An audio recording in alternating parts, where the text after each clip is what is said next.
Whoa, buddy. Put that thing back in its holster. We haven't gone anywhere. I don't understand. Check out the MichaelDukesShow.com for information on how to get access to the podcast. Welcome to the party, pal.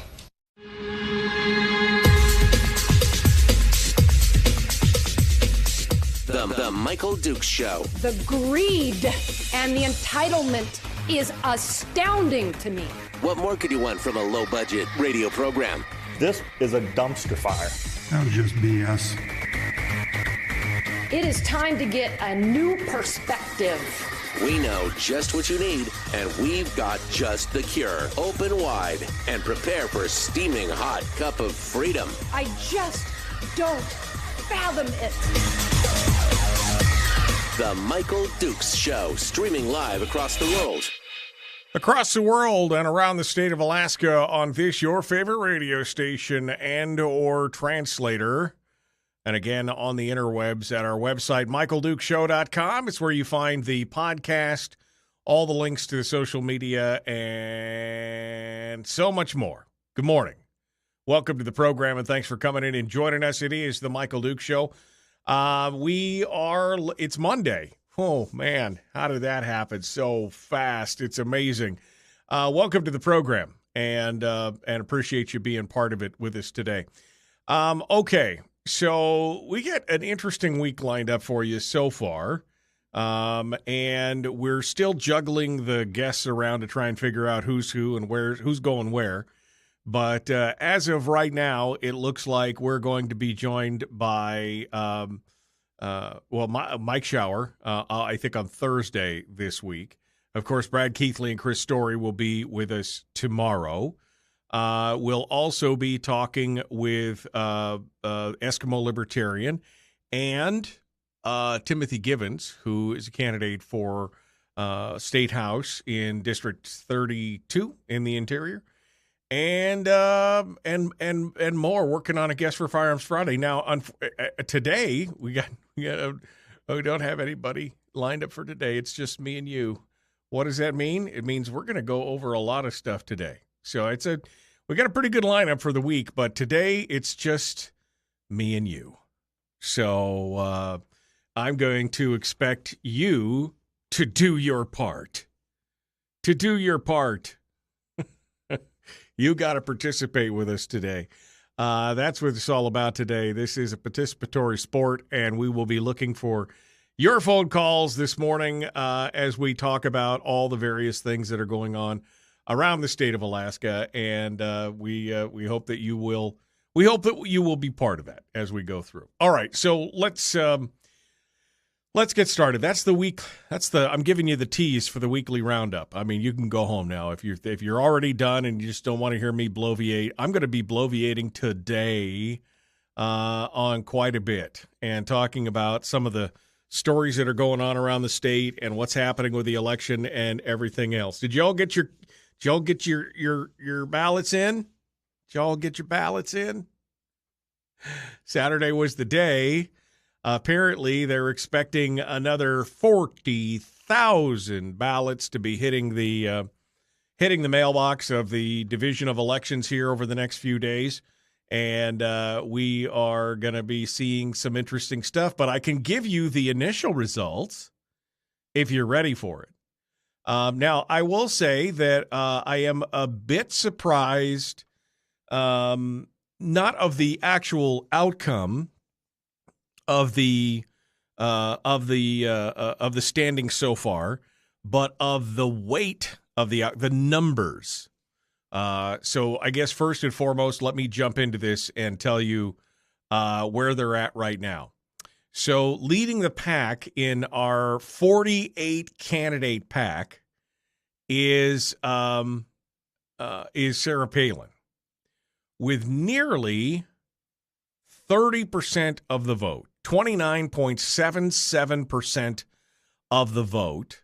That's with almost 109,000 ballots cast. They're expecting somewhere in the neighborhood of 145,000, I think, is what they're expecting at this point. But not leading the pack is Sarah Palin at nearly 30%. Nick Begich is number 2 with 19%. Al Gross is number 3 with 12%. And then trailing behind in the pack is Mary Peltola, the Democrat from the Bush, with 7.45%. Now, that doesn't mean that she is a shoo-in for this, because following Mary Peltola is Tara Sweeney with 5.25%, but only about 2,400 votes separate the two right now. 2,500 votes. And with 40,000 votes still in play, and most of them coming from the, big chunk of them anyway, coming from the Anchorage area, since they apparently did most of the counting came out of the more rural areas to begin with, we could see some changes there. Now, again, I'm not surprised by the turn or the layout of the winners so far. Well, winners, I mean, the standings, I guess I should say, so far. I did expect that Palin and Begich and Gross would all be there. The fourth one was always a question mark. I thought Santa Claus might get more votes just simply on name recognition alone. He is actually behind Tara Sweeney. He is less than 1,000 votes from Tara Sweeney right now. So that's the answer right there. My candidate of choice, Chris By. I'm sorry, Chris. 0.64%. Just under 700 votes for Chris By. So sorry, Chris. I wanted you to have a little bit of a understanding, but it didn't happen. But I am surprised that Palin did so well in the standings. Again, nearly 29.77%, nearly 30% compared to Nick Begich's 19.31%. Now, Begich still gets that coveted number 2 spot. Now, what does that do when it comes down to the ranked choice? I don't know. I just don't know. If you add the other two, up of the 12.47% for Gross, and let's just assume that Peltola continues in there, it's essentially another 20 points that goes somewhere. I don't know where. I just don't know where. And as I have stated in the past, of all the Republican candidates, I think that this was Palin's race to lose in many ways. She had the most name recognition. She had the support and the endorsement of Trump, but I think also she brings her own set of problems to this situation as well. Some of the baggage and everything else. I don't know what it's going to lead to. I really don't. No idea. I would much rather see a Sarah Palin or a Nick Begich in there than an Al Gross. Let me say that for nothing. But we'll see what comes out of this. But that is the initial count that came out on Saturday night. Now Wednesday they're supposed to be doing another update, and we'll have a little better idea of where they're going from this. And it is supposed to be.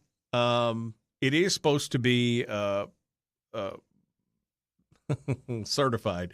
I was looking for the word. I must be getting old. Sometimes the words I just lose them. Certified by the 25th of June. So, which will leave them just under 3 weeks before the general election. So we're going to see what goes on. Palin and Begich and Gross are already back on the campaign trail. They're already ready to go, and they are headed out there to try and nail this down. Because again, if you have to wait another 10 days before the certification, and then you've only got less than 3 weeks after that, not a whole lot of time. So they're just going to keep going, and they're just going to keep rocking and rolling. Some interesting names here as we went through some of these names. Some big names that you would have expected to have a little more pull so to speak, in some of these. Christopher Constant, the Democrat from Anchorage, who is the assembly member, 3,800 votes, 3.5% of the vote. John Coghill, again, he's got name recognition. I mean, the name Coghill is not without some political weight in this state. 2,754 votes for Coghill. That's 2.53% of the vote.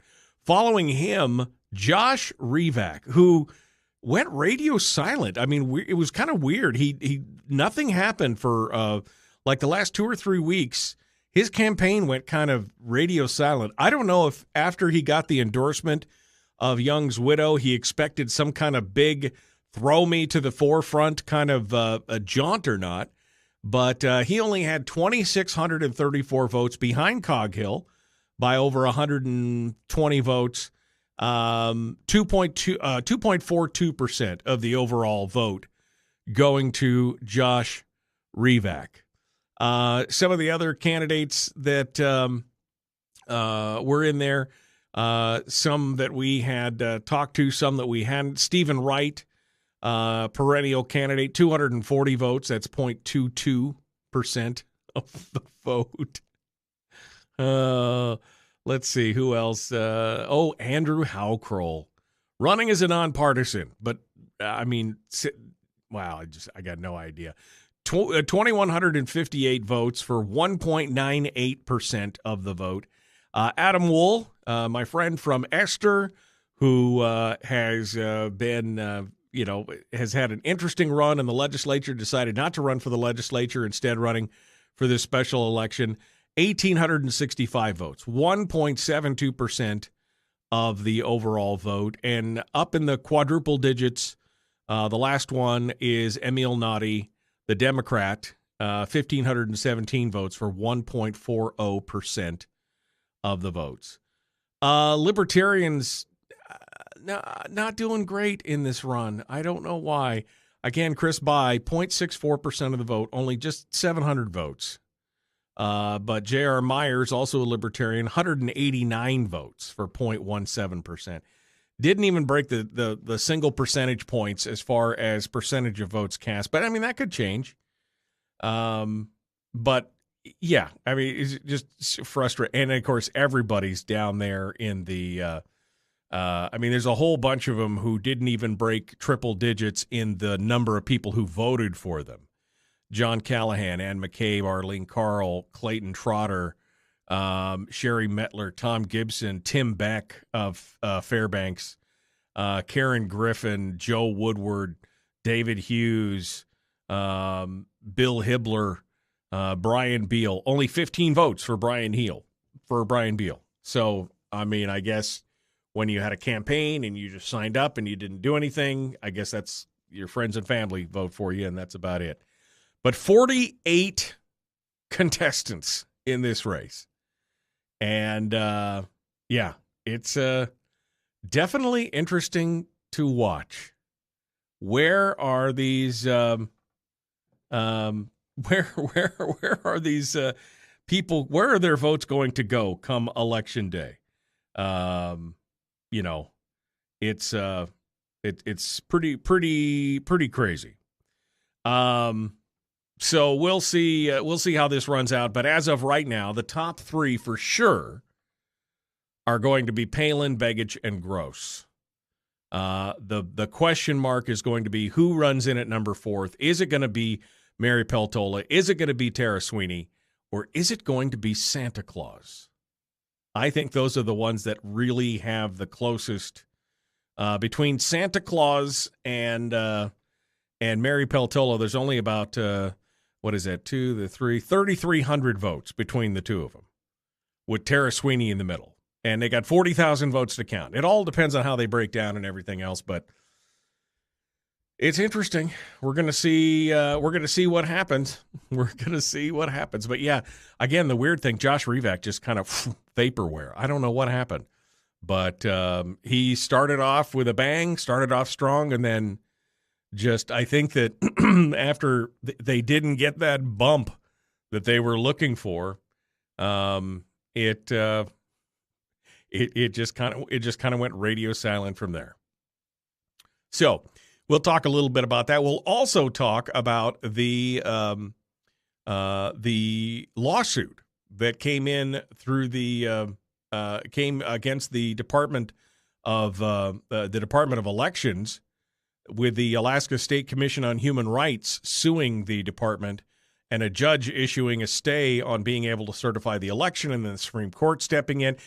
This is going to be some interesting stuff as well. So that's all coming up.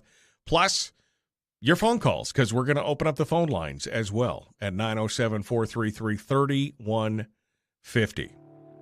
That's coming up next. Might as well just open up the phone lines right now. 907-433-3150, powered by our friends at Satellite West. You can find out more about them at satellitewest.com. We will continue the Michael Duke Show. Common sense, liberty-based, free-thinking radio. Back with more right after this.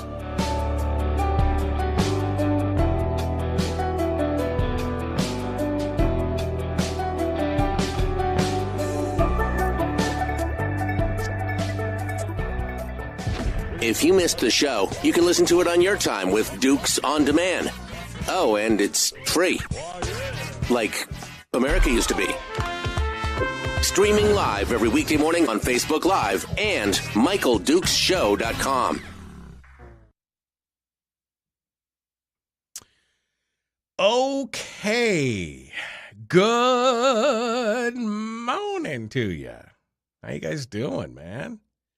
How are you doing? How you doing?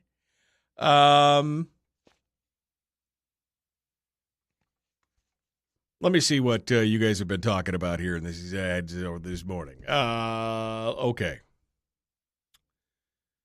Wow, you guys have been verbose this morning.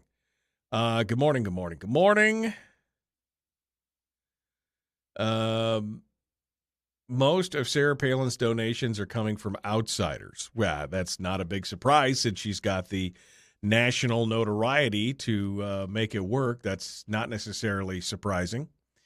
Let's see. GSA, most of Nick's donations are coming from Alaskans. Okay. And where are the other candidates getting their money? Can any other candidates really say they've not accepted money from outside sources? Not saying it's right, but, shrug. It's a name thingy, says Rick. I mean, that's all about it. It's name recognition, that's for sure. You're getting a lot of that there. Jungle primary isn't good results for Palin. The 30% isn't good for name brand recognition. Over 70% want something else. In ranked choice, this matters, says Harold. Pretty certain Begich is going to win, said Henry. When Peltola and Gross get eliminated and their votes get reallocated, I'm getting the feeling the non-Republicans aren't going to want the social media circus that is Palin. I think that definitely does lean more towards Begich at that point, more than anything else. Palin got her votes from all the guys sporting "Let's Go Brandon" flags. Probably. I mean, she probably got a lot of them in there. Just the thought of Al Gross is disgusting to me, says Jerry. Yeah. This is in reality Nick Begich's race to lose, says Harold. I definitely think it's going to be.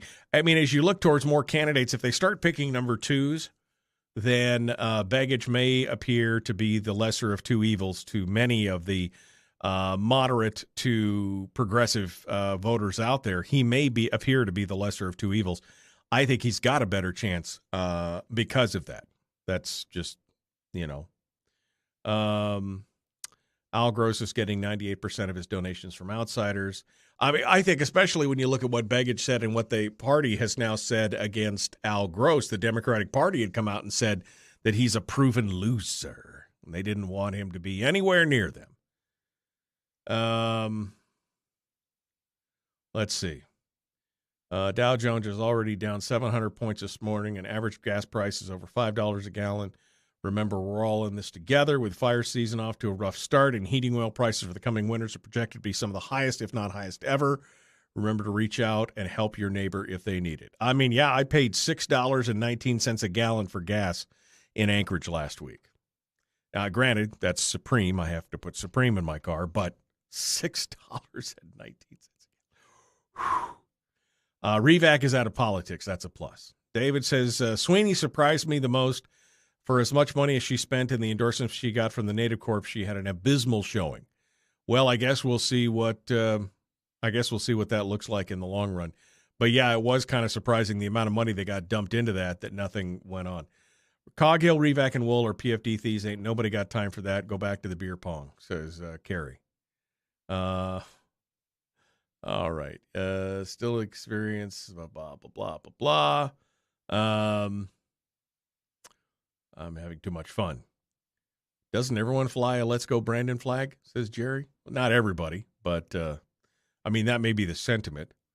I like Palin for the simple fact that she'll sling poo all over the dung heap called D.C. The problem is, of course, is that she will be slinging poo, and my question is, will that get the job done? That's always been my question. Of course, that's been my question with Trump as well, and I know that's not always popular amongst you folks, but I feel like sometimes creating more problems than you fix is definitely an issue. 2 relaxing days in Sterling. So, all right. We're going to continue on. Let's jump into this. Like and share this video. Like and follow the show page. Let's continue the Michael Duke Show. Common sense, liberty-based, free-thinking radio. Here we go. Let's do it.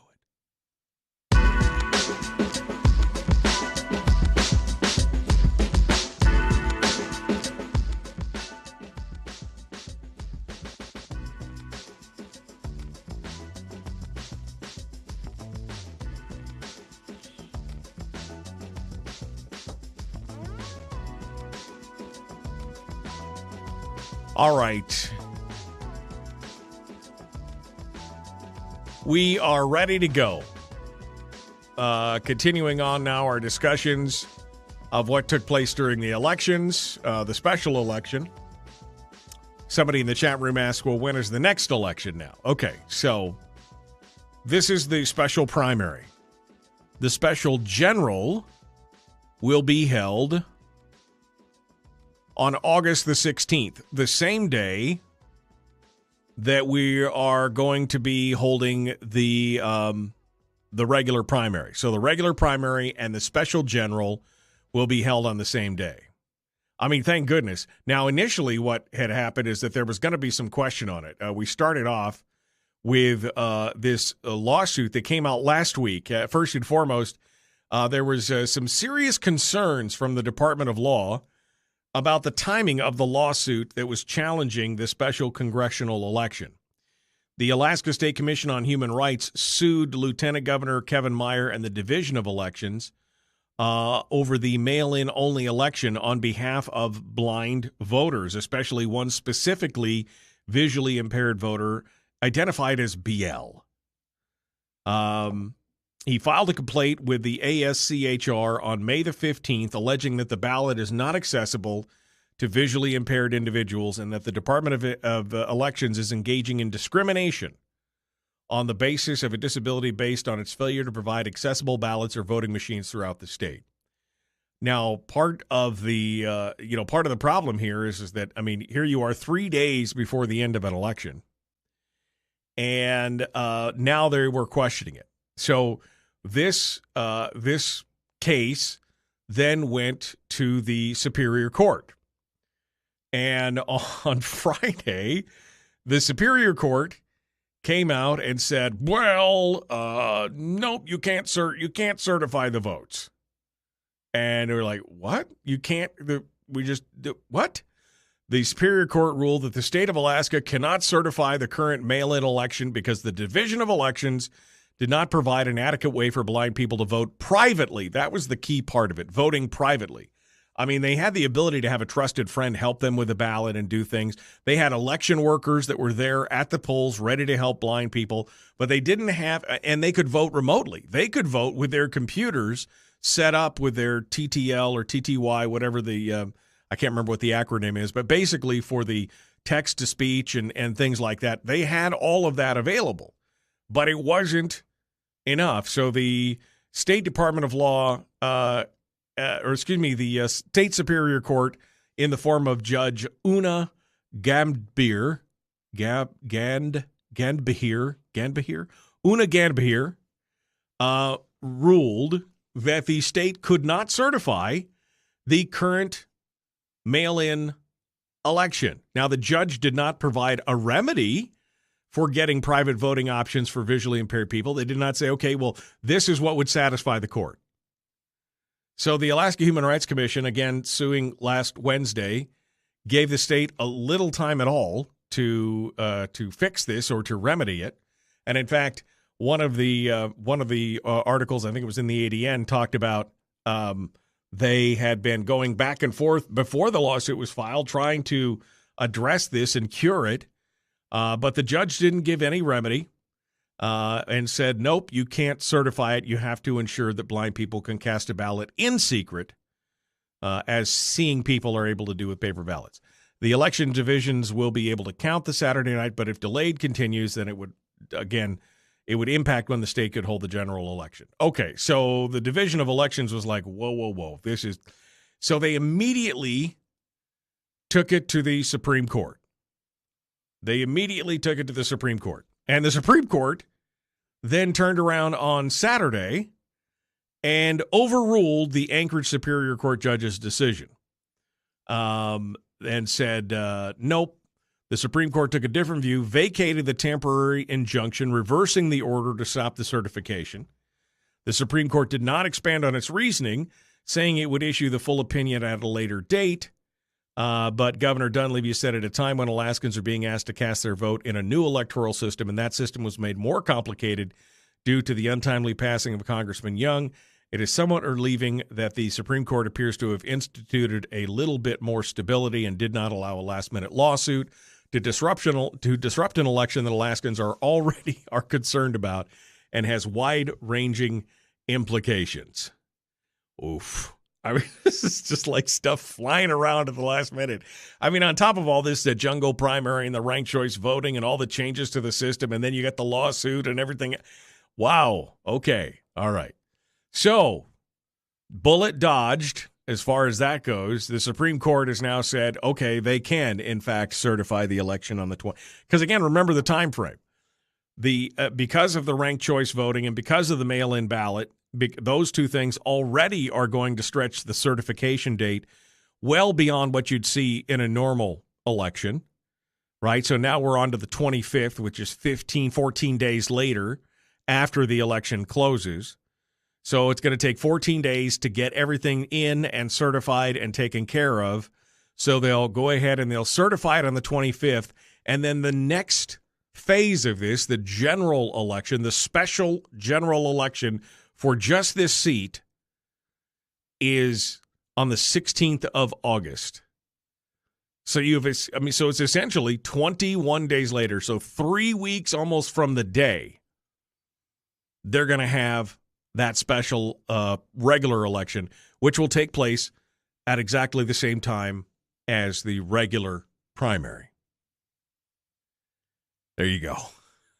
So if that doesn't make it clear as mud, I don't know what else would. I don't know what else could make it any clearer for you. But there it is.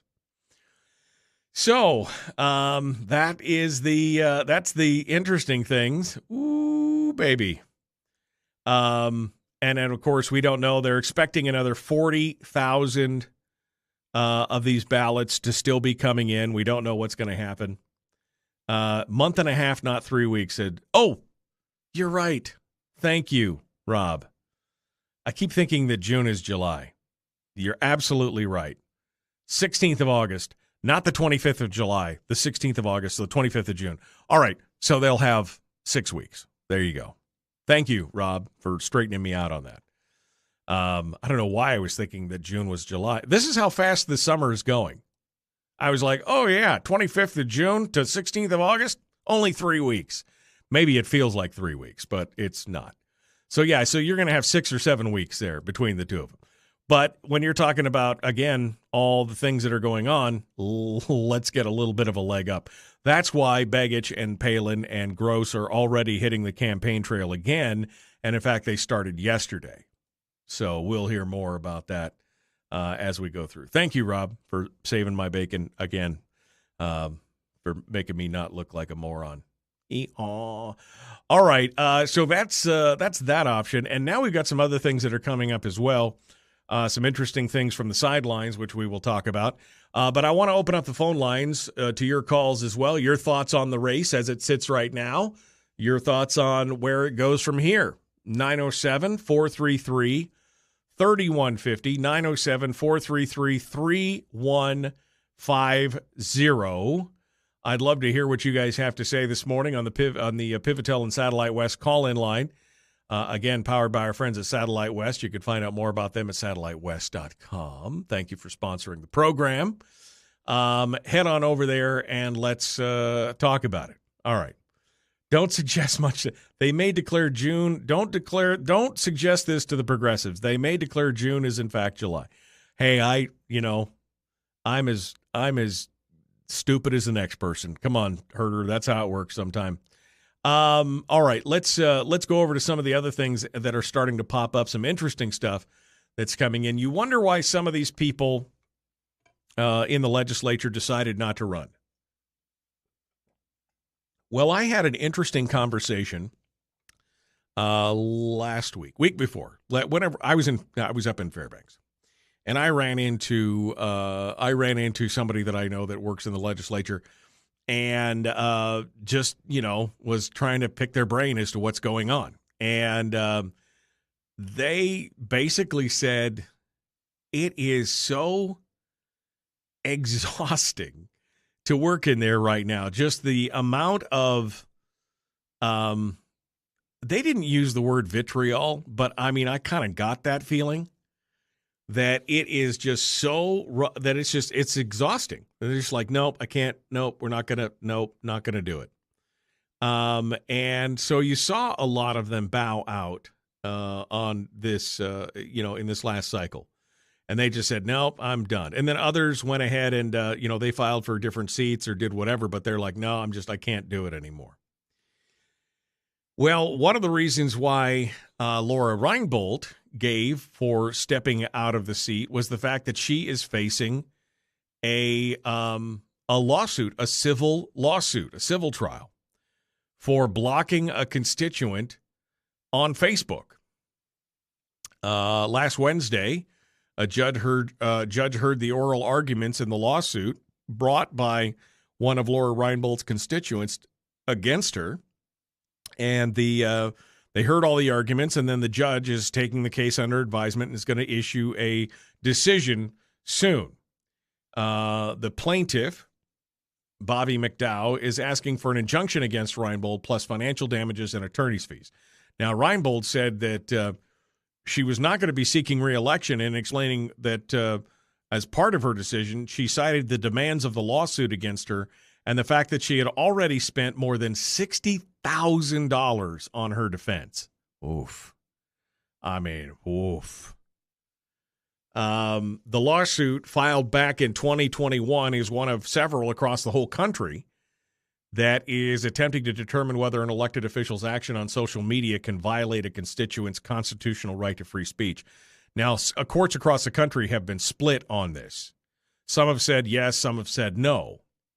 But basically, this person, McDowell, had commented on several of Reinbold's posts on her Senator Laura Reinbold page, disparaging the senator and also some of the other commenters and everything else. And eventually, a couple of her comments have been deleted, and eventually she got a 24-hour ban. It was only a 24-hour ban, apparently. But that was enough to trigger the lawsuit, which alleges that they violated her free speech rights. I'm torn on this. I mean, I have only ever banned one person from the commenting on Facebook on this program. And it was because, they were so off topic all the time. And some of the stuff that they were saying was so offensive that I was just like, I can't take it anymore. But generally speaking, even people that I completely and totally disagree with get their say on the program or on the Facebook page while we're broadcasting the program. So I'm a little torn on this. I figured that especially if it's a page that is purported to be your page as a representative or as a senator or as an elected official, I'm a little torn on whether or not you should be able to just arbitrate. Now, if somebody's abusive, that's one thing. And I didn't read the post, so I can't really comment on this. But if somebody is abusive, there is something to cleaning up that kind of speech. But if they're just disagreeing with you or saying that you suck or that you're doing a crappy job or whatever, you just have to grin and bear it. I would think you just have to have a bit of a thick skin. But we're going to see what happens with this. This may also affect another lawsuit. There was another lawsuit that had been filed against our friend Kevin McCabe. Apparently, somebody, another borough, who is not one of his constituents, which I think does make a difference, had been blocked from McCabe's Facebook page. But we'll see what happens with that as well. I don't know. Sometimes I think you just got to go, yeah, grin and bear it. Grin and bear it. But what are your thoughts on that? Should people be able to be blocked from a Facebook page if they are if they're being combative or rude, or maybe if they just disagree with the owner of the page, should they be able to be blocked from the page? And I guess it makes a difference if the owner of the page is an elected official. It's a public official. I guess that would be part of it. But I don't know. You tell me. 907-433-3150. 907-433-3150. This thing on? I want you guys to participate with us today. We'll see what you have to say. We continue right after this. The Michael Duke Show. Common Sense Radio.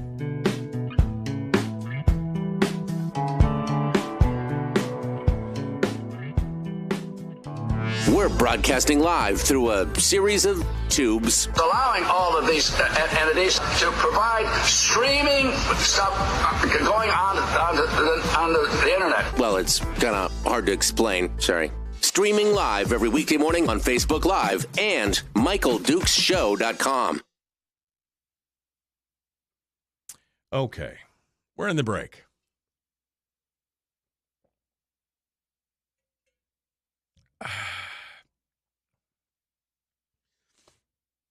Let me go back. I'm going back.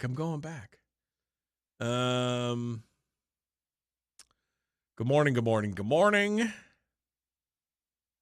What do you think is going to happen now that the Senate has the 60 votes for the national gun bill? I don't believe that they have the 60 votes, Carbonated, so I don't know what's going to happen, but I don't believe that they have the 60 votes for it at this point anyway. Jim says, Sarah is the only MAGA candidate. After 2 years, we can dump her, but she is what we need now. Okay. All right. Jim says, Begich is a Democrat and an establishment stewed. It's all still in his. You know that Begich has been a lifelong Republican and has been, he worked for Don Young and his dad was a libertarian. You know all that stuff, right, Jim? Or are you so fixated on the name that it's like Roosevelt and Roosevelt? There's a big difference between Teddy and Franklin. Right? You understand that there's, okay, maybe not. I don't know. Trump caused more problems than Mr. Magoo. Oh, I'm definitely not saying that, but you're paying $6 a gallon because that's your right. You're paying it. If people stop buying gas, the price would come down as the fuel inventory backs up to the point where the refineries have to shut down. Well, that's a great and novel idea, Jim, but I've still got to go to work, don't you? I can't walk 110 miles round trip to work every day. That's just not how it works. Another Zappa fan. I think I have a headache, says Sandy. We don't have normal elections anymore. Kathleen says 60,000 ballots were undeliverable and 4,600 ballots were rejected for errors or irregularities. Will they be mailing the ballots for the next elections? No, the next elections will be done just like normal.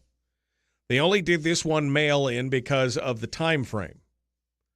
So there you go. The refineries are producing as much fuel as they can, says Jim. Adding more oil does nothing. Oil price manipulation occurs because oil is on the stock market, another man-made entity, and the words spoken can change ideas due to speculative reasoning. Okay. Don't suggest much. I already read that one. The refineries control the amount of oil being burned, not the individual users. We produce only so much fuel, thus limiting the carbon output of a controlled rate. Jim, I don't know what you're talking about exactly. That's a ridiculous lawsuit. He must need his mommy to give him a crying towel, said Chuck. Crowley Fuel said this summer they moved to $8 a gallon across the state for fuels. Not surprising. Dwayne says, yes, they should block someone who is harassing them, politician or not. Carrie says, McCabe is a bully, and I have posts to prove that. So friend is a really strong word for someone who demand people when he doesn't. I'm assuming you meant demeans people when he doesn't get his way. I'll still call Kevin McCabe a friend. If you've got a problem with him, you got a problem with him, but I think he's still done a lot of good work in the legislature. I haven't seen him being demeaning on Facebook, but then again, the only time I really spend on Facebook is when I'm doing this show. I don't really spend any more time on Facebook than that.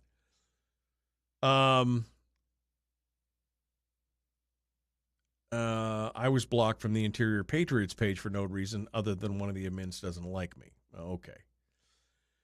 That's the thing. It becomes that's why I've always been like, okay, you guys can talk about whatever you want to talk about as long as you're not ugly with each other. I don't care.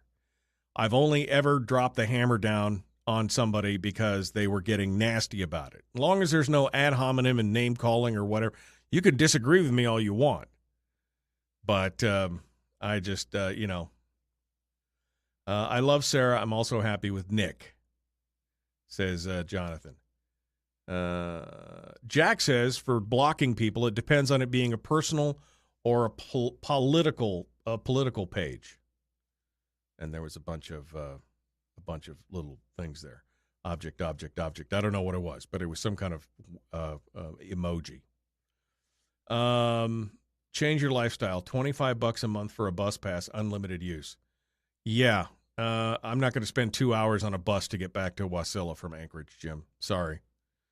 I wasn't complaining. I was just making an observation about paying $6 a month for gas. That's just how it is. I'm not going to change my lifestyle. Sorry, not willing to do that. Got too many things to go on.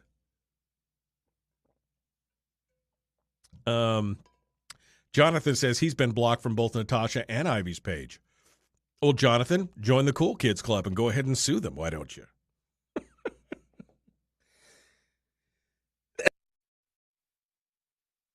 All right. We're 30 seconds out. Rick says, McCabe speaks up. He's vocal. I don't know about you, but I would rather have someone who speaks up other than those who are quiet. Okay. All right. I'm good. I agree. All right. Let's jump into it. Here we go. The Michael Duke Show. Common sense, liberty-based, free think on the radio. Would you please like and share the show? Like and share the show page. Hit subscribe. Ring the bell if you're on YouTube. Let's get to it. Here we go.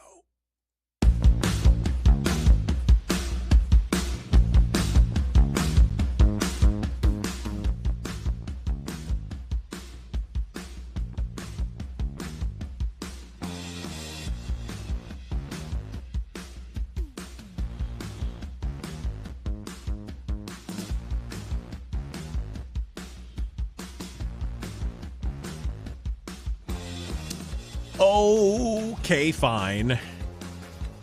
Lots of interesting comments in the chat room this morning. Jim is suggesting that if we all just quit using gasoline for a little bit of time, we could drop the price down, which I think would work for exactly the length of time it would take for people to start picking up using gas again. But, there's bigger factors at play here. And besides the fact that most of us couldn't make it without using gasoline. I mean, it's not just like 2 miles to my workplace, right? I mean, I drive back and forth to Anchorage most days, probably 4 days a week. I drive back and forth to Anchorage, and I just can't hoof it or get on a bicycle for 110 miles round trip. It's just not going to make it any easier for me. But we're going to see these gas prices continue to rise. I was just saying that I paid $6.19 a gallon for gas in Anchorage last week. Now it was Supreme. I have to put Supreme in my car, but that's how it works. It may get to $7. Crowley, the fuel company, is already saying that it's going to be $8 to the villages at least. So who knows? And I'm looking at the headline from Drudge this morning, and it was all doom and gloom. The markets had tumbled, continued to tumble. Stocks back to the bear market. Is it inflation or is it a recession? Nobody knows. Nobody knows. But it's probably, just expect the worst and hope for the best. That's what you can do. Plan for the worst and hope for the best, and all your surprises will be happy ones. So anyway, we talked a little bit about this, and we asked folks in the chat room what they thought of whether or not people should be able to block commenters on their Facebook page. And it seemed like the majority of the opinions of the handful of people that actually commented back on it was that if you're on your private page, you should be able to block anybody you want, which I totally agree with. If you want to, feel free. If it's your own personal page or your group that you're controlling, that is one thing. But most people said that if you're talking about your political page where you identify yourself, it's a representative or a senator's page, you shouldn't be able to do that. Now, there's some shades of gray there, whether it's your constituent or not. If the page is supposed to be for communications with your constituents, then, you should be able to block people who are from outside of that, who are just in there rabble-rousing or stirring things up. But if it is your constituent, then maybe there may be something about that whole free speech thing. I don't know. I just always felt like as a politician, you had to take it a little bit. I'm not talking about abusive speech. I'm talking about people just saying that, you suck and you're not doing the right thing and, why are you such an idiot kind of thing. I mean, you got to expect that kind of stuff. But it's interesting. It's interesting to say that.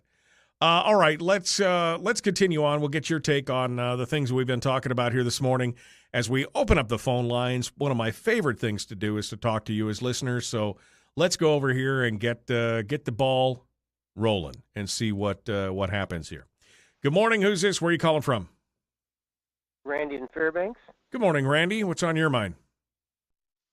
Well, on the issue of the Facebook page, I kind of had to think about it a little more, but I kind of tend to think that Laura Reinbold or whoever should have a right to get rid of somebody if they want to. That's just my humble opinion on that. But I just wanted to report to you that I did vote on Election Day on Saturday on the 11th. I did bring in my ballot that had been mailed to me. I hadn't filled it out or anything, but I did bring it into the election office, but I wanted to use their official ballot, and so I tore up in front of them, I tore up my ballot, which is what they requested I do, either there or go home and tear it up, So I tore it up and gave the pieces to them, and they did whatever disposal they're going to do on it. And I don't believe in early voting unless you're out of town and got to solicit an absentee vote ballot. I'm totally against this unsolicited mass mailing out. I think it leaves the door open for some kind of fraud or something, and or just irregularities. And anyway, I waited to the end, to Election Day, because my two choices would have been Nick Begich or John Coghill, and I was just kind of giving, like, John Coghill a chance to, convince me that I shouldn't vote for Nick Begich and vote for him instead. I ended up voting for Nick Begich, by the way.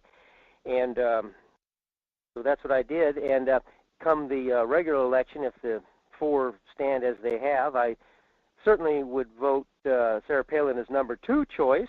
I wouldn't vote for number 1. I'd have to listen more to what she has to say. But I remember it was one of the happiest days of my life when I still remember where I was, what I was doing when I heard the news that she had resigned from her office in 2009, kind of midway through her term as governor. I was on my bicycle and I was listening to the radio. It was on a Friday, I remember it. And I thought, oh, right on, because she handed the reins over to Sean Parnell, who I liked, but I just did not like how she messed up the chances for a gas line for us. In my opinion, she messed it all up with her AGIA project, Alaska Gas Line Inducement Act, and going with TransCanada and tearing up the fiscal agreement that Governor Murkowski had carefully worked out with the oil companies for a gas line. Anyway, I didn't like that. But, a lot of time has gone by. She may have gotten wiser and better or something as time goes on. So I'll see what she says in the debate. Anyway, I just want to report to you my voting. So you got your vote in. You're all squared away. You voted for Begich. You're going to see it. And you are okay with representatives or whoever blocking anybody from their pages. You're down with that. Well, if I was in the same position of representative, I wouldn't block anyone. I love people when they have a different viewpoint with me. But if someone's real nasty and contentious, just a thorn in your side for no good reason, not putting in good arguments, just saying stupid stuff or whatever, I think they should have a right to get rid of them. I guess the way I'd handle it if I was a representative, I'd take their comment and I'd store it on some other page or place or, in the internet there and say, if you want to see what they've been saying, go ahead to this other spot. They're there, but they're not right here in the stream of consciousness right here on the Facebook page. Something like that. I don't know what I do, but I love some debate. I love counter positions myself. That's okay. I've only blocked one friend. I got rid of one Facebook friend simply because I discovered that there's someone applied to be my Facebook friend, someone that I kind of knew, a lady. I thought it was her anyway, and I accepted it. And later I discovered this other guy showed up on my Facebook, and I thought, who's this guy? I couldn't figure out who that was. I don't remember friending him or anything, and I didn't even know who he was. And then the lady disappeared, and I said, I wonder what happened to her on my Facebook list of friends. And I went and I saw this guy also had a common friends of some of my other friends, and I went around to them. I said, do you know who this guy is? And I finally got rid of him because he's some guy that lived in Los Angeles, and I think he joined me under false pretenses, under false names. So. Sure. Well, look, that kind of stuff happens and everything else, and I don't know if it's possible to do what you're talking about, archive it or do whatever, but again, if you want to block somebody from your own page, I got no problem with that. If I guess I'm it's a little bit of a different thing when you are an elected official.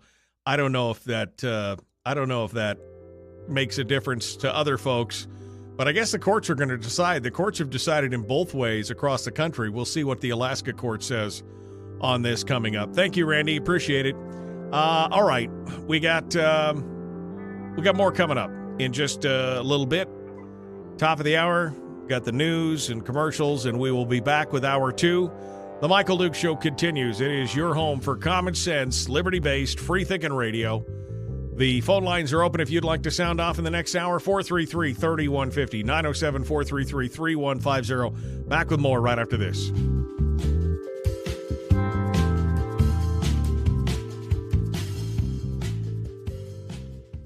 Okay. That was a long, convoluted trail, but I'm glad we got to it. David is like, wow, 2 things Randy and I agree on.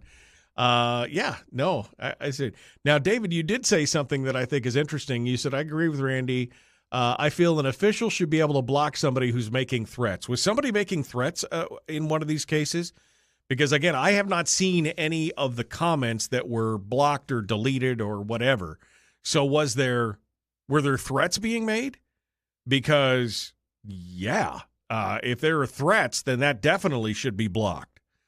And that should lead into that. But if it was just, again, if it's just condemnation or trash talk, that's something completely, we get that on the program all the time here, right? Don't block anybody because of that. So anyway, I don't know. I didn't see the comments. So maybe David, you got a little bit more insight to that than I do because I haven't seen it. Michael says, I hope this isn't the case, but I think the history books may be calling what is happening, again, looking forward and looking back, right? I think the history books may be calling what's happening right now the beginning of this generation's Great Depression. Oh, God, I hope not. I hope not. That would be... yeah, no, that would be due. Jonathan says most of the representative pages they block you from commenting anyways go. How is that any different? I don't spend any time on, contrary to what this probably looks like for the crowds out there, because we do the show on Facebook and YouTube and everything else. contrary to popular belief, I don't spend any time really on social media. I mean, outside of the show, I mean, it may be 30 minutes a week or something that I spend on social media outside of the show. I may occasionally browse, or somebody may send me a link or something that I go look at, but I just don't do it. So I'm not going to these Facebook pages and looking at what people are saying, because for the most part, I think a lot of it's just a cesspool. And so anyway, Jerica said, my husband commutes to Anchorage every day, 5 days a week, and has a van full of tools to haul from job to job, generally multiple sites per day. Let me know if there's a bus service that will accommodate that. She was talking about Jim's comment on just getting a bus pass and going to work on a bus pass. Yeah, I mean, it's just some things you just can't do. And like I said, I'm not willing to run my time around on riding a bus out to, it's worth the extra bucks for me to just be able to drive straight home when I want to drive.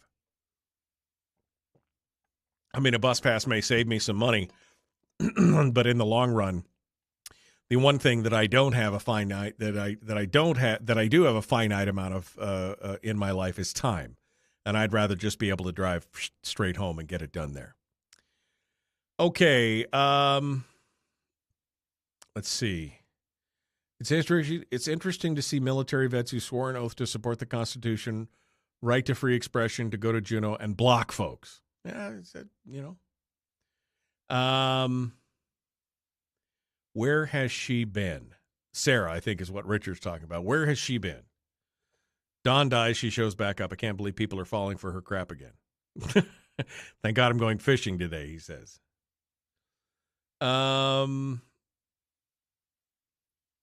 So what they can enable comments but blocking somebody's bad. I don't, anyway. If the person has a Facebook page in an official capacity, then I think the rules are different. What they need to do is define the limits of speech. That way they can differentiate between wrong speech and prevent biased reactions. Okay. In her farewell Facebook stream, Reinbold seemed to indicate that the man she blocked was threatening her. Okay. Well, I guess that'll all come out, in the trial if they present tweets that say this man was threatening, and I thought it was a woman. I thought it was a woman who was filed against her. Bobby McDowell. I don't know why Bobby. I thought Bobby was a woman. McDowell and her attorney. So McDowell is a woman.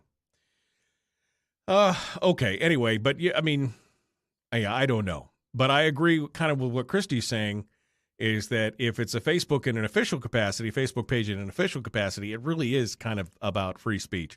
I don't have a problem with anybody blocking. I mean, if you have a show like this, I mean, I can block anybody I want at any time. I just choose not to, because I believe that the answer to speech you don't agree with is more speech. Now, the problem is that some people can't abide by the norms of a discussion, even in a disagreement, or they're so off base with all their comments, like they're totally off topic and just, anti-Semitic, and there's just so many different things that have happened. I have had to ban a person for that.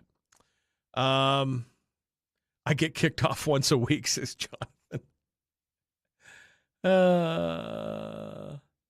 Anyone want to share a ride from the Valley? Anchorage, 6:30 a.m. to 5. I have room if you want to chip in on gas, says Jonathan. Or at least identifies as a woman. What's happening with our budget? Kind of quiet, said Rick. Well, let me tell you, because I got a text message from somebody in the administration, because we were talking about this last week, and they wanted to correct me on some stuff that we had said. Regarding the budget, they don't need the budget to be transmitted to the governor's office to analyze it. The word on the street is that will be transmitted on June the 17th, and they expect the governor will have a press conference with official action shortly after the June 17th transmission date. Bottom line is, there will be enough vetoes for some and not enough for others, and we'll see what happens from there. So, yeah. The 17th is what we're looking at right now. All right, we got to go. Back with more of The Michael Duke Show.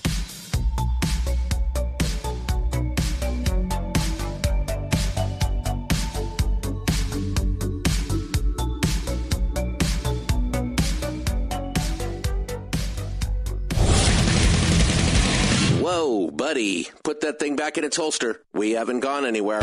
I don't understand. Check out the MichaelDukesShow.com for information on how to get access to the podcast.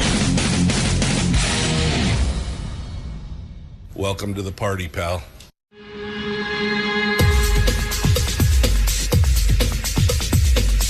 The Michael Dukes Show. The greed and the entitlement is astounding to me. What more could you want from a low-budget radio program? This is a dumpster fire. That was just BS.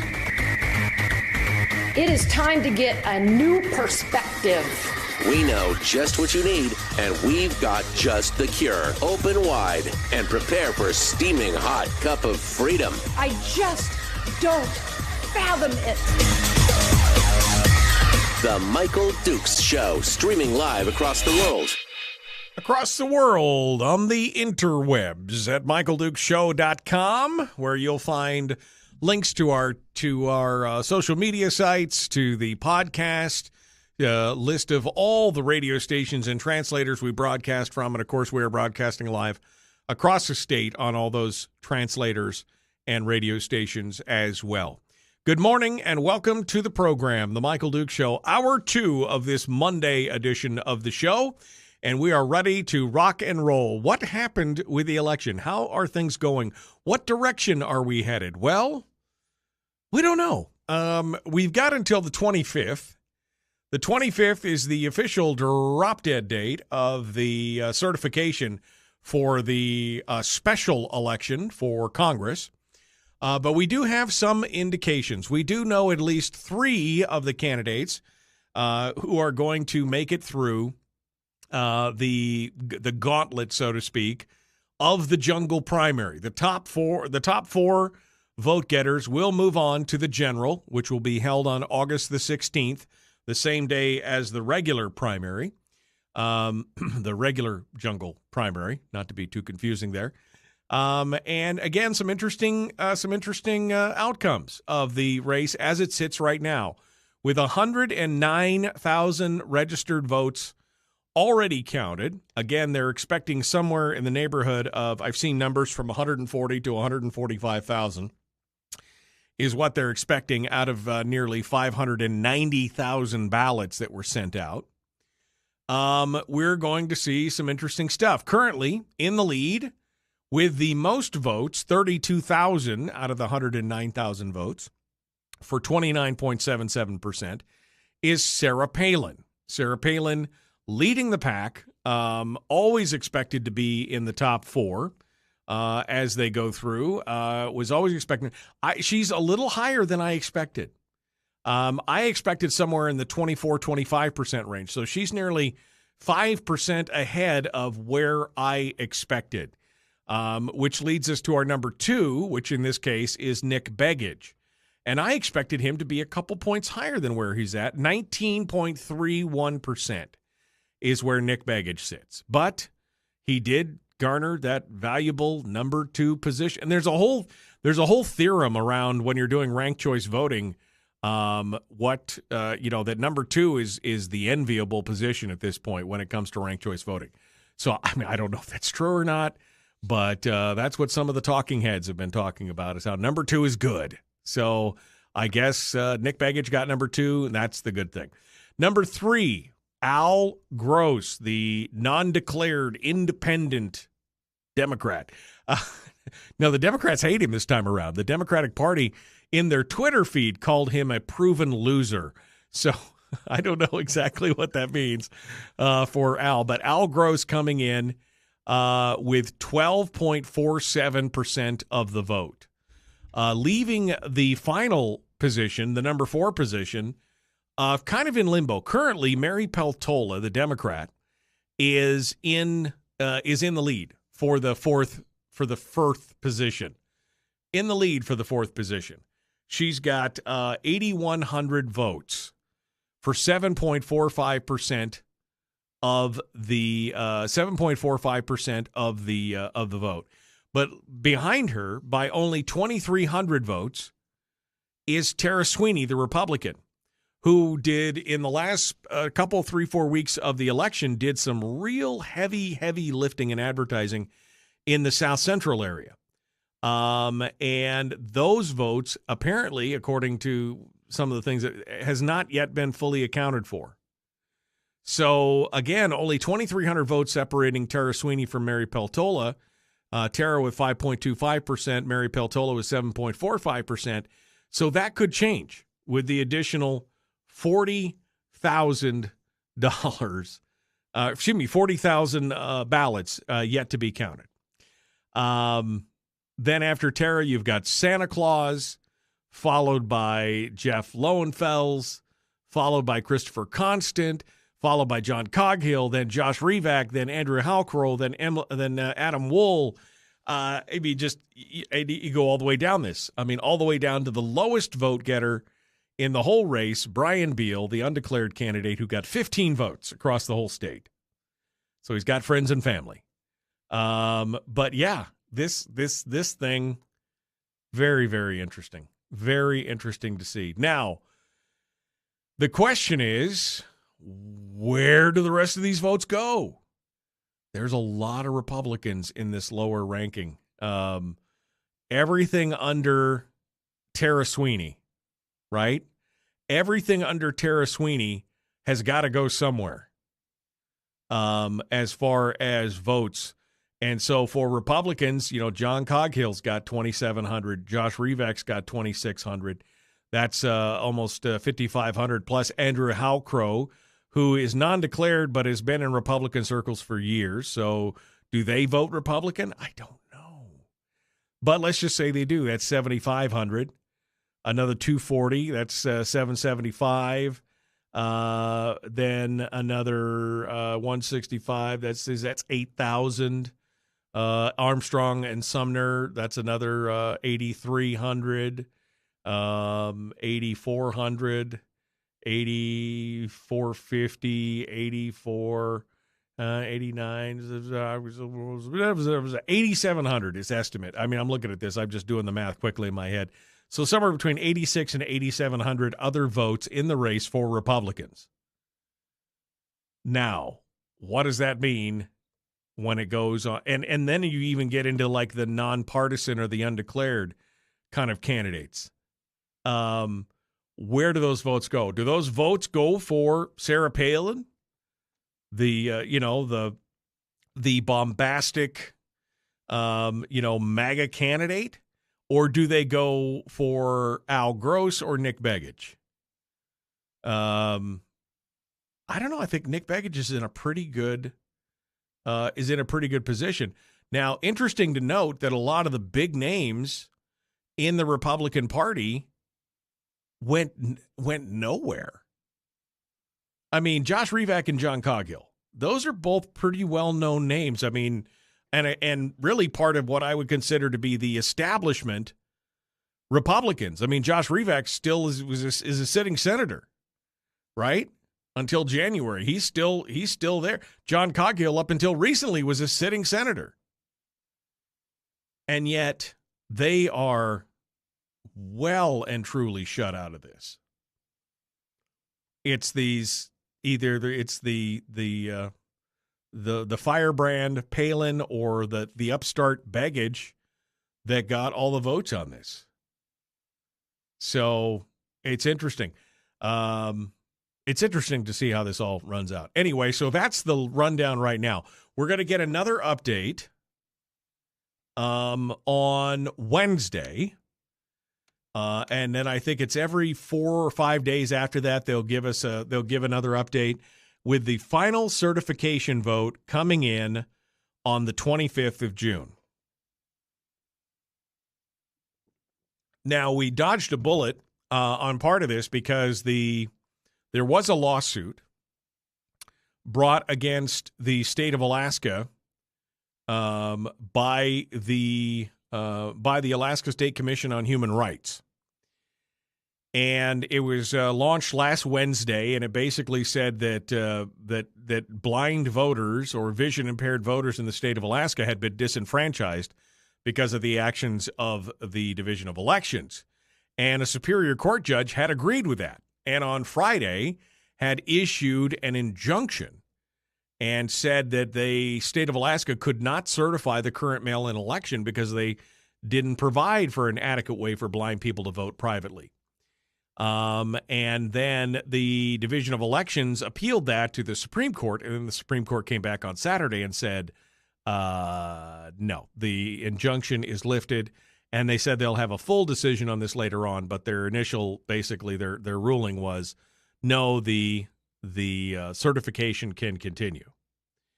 And so kind of dodged a bullet on that one, because that one would have been a hot mess. If they had been holding this thing up for God knows how long, it would have been a very difficult situation. As it is right now, we've got about 6 weeks between certification date and the next election. So expect to be completely inundated between, well, pretty much between now and August 16th.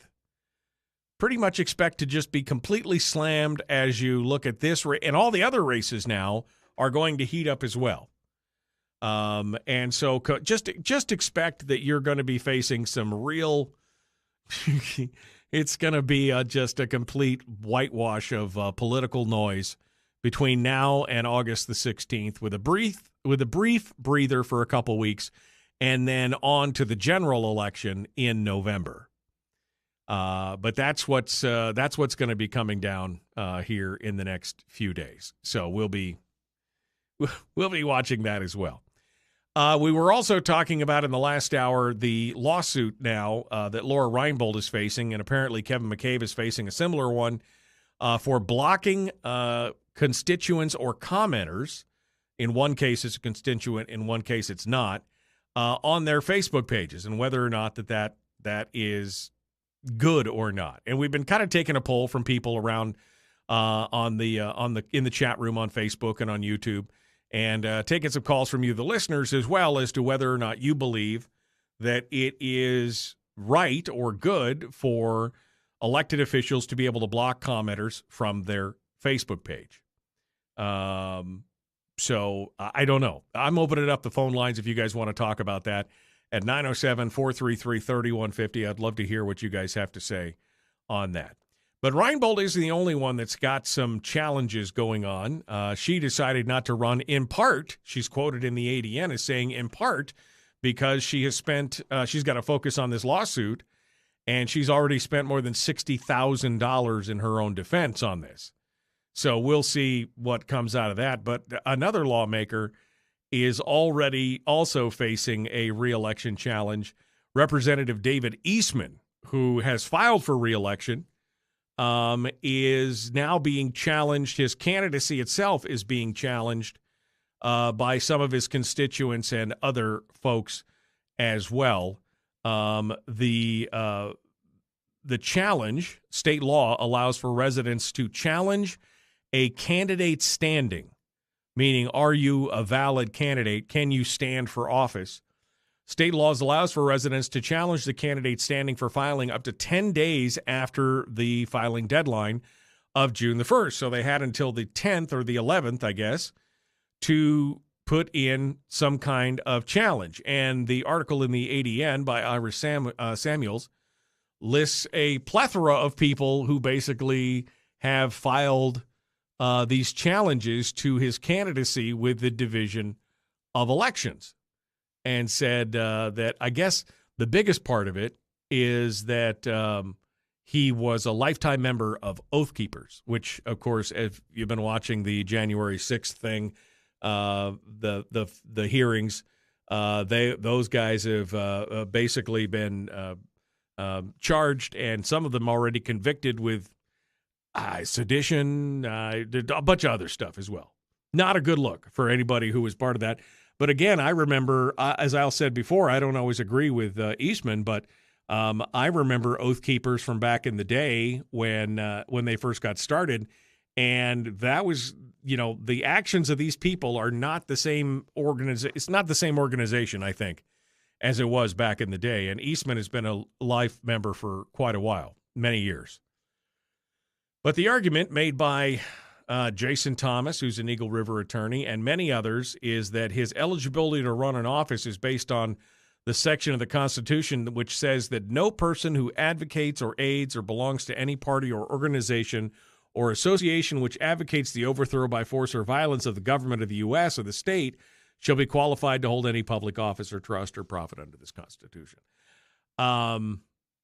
Again, I think this is a serious stretch to throw all this in there, but it is it's up for the legal beagles to decide in the long run whether or not this fulfills the letter of the law as well. Who else? Randy Kowalski has filed a challenge.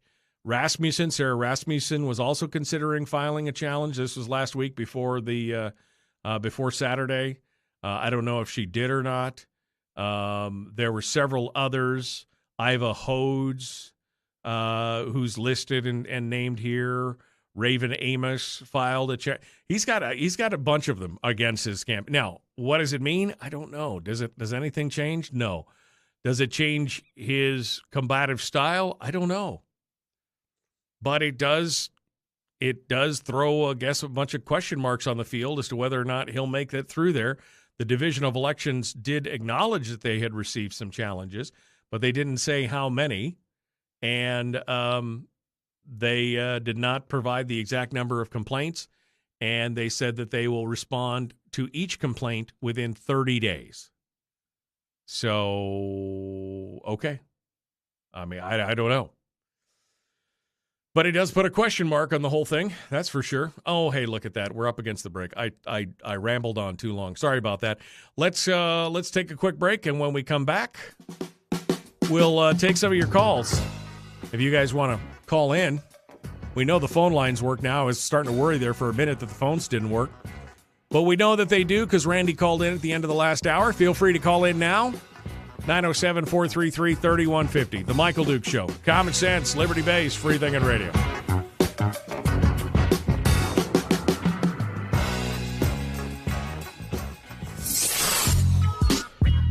What is that? Common sense. Regularly heard on American radio. Michael Duke Show. Radio. Okay. Is there a challenge against Hoffman as well? I've heard rumors about his residency. I understand that there was a challenge. The person to talk about that is actually in the chat room. I don't know if that challenge actually, I know they were talking about filing. I don't know if they did that, but if so, 30 days to let us know.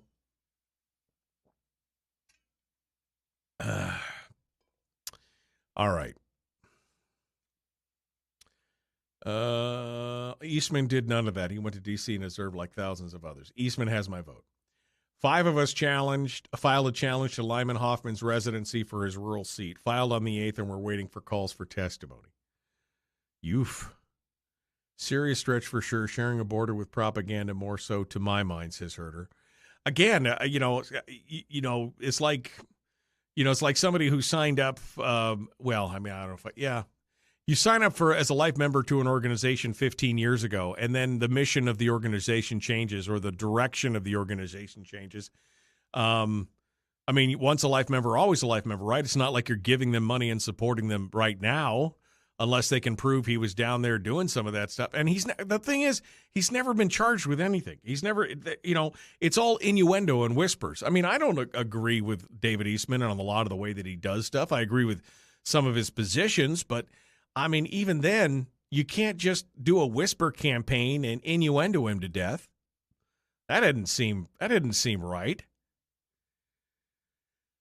Jill says, I don't think obvious abusive harassment should be protected as free speech. You see a lot of what I think crosses the line on different politicians' pages.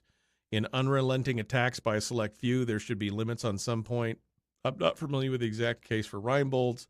Also, the scales of justice are far too often used as a weapon these days. Well, I mean, again, that goes back to what we were just talking about with Eastman.